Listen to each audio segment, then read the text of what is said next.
Mexico is experiencing a surge in violence.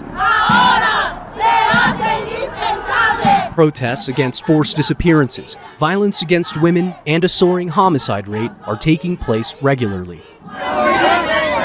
Security experts are warning that the current election season, now in full swing, is creating a perfect storm for even more violence.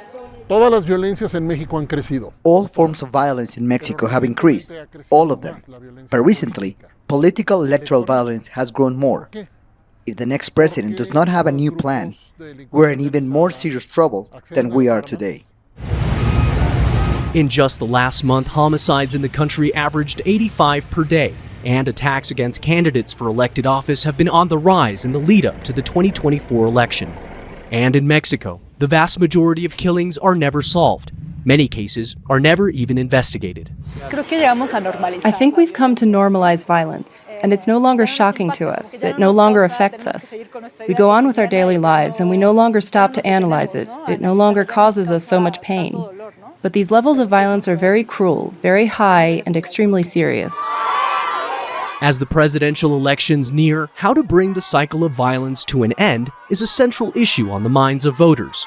And on Sunday, Mexico's leading presidential candidates will be asked that very question during the third and final debate before voters head to the polls on June 2nd. Though many are doubtful, the candidates will outline any concrete steps. Debate is a spectacle.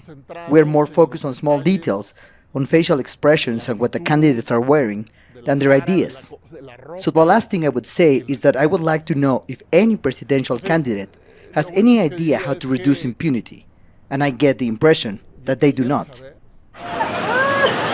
Security experts say the strategy to combat violence has been the same since 2006, when Mexico declared a war on drugs. Since then, the country has suffered nearly 400,000 homicides. With an average homicide rate 4 times higher than the global average, the stakes are high for Mexico's next president. And the leading presidential candidates will be under extreme scrutiny to provide a roadmap to peace, or at least a plan that's different than the past 3 presidential administrations. Manuel, Rappalo, Al Jazeera, Mexico City. Make sure to subscribe to our channel to get the latest news from Al Jazeera.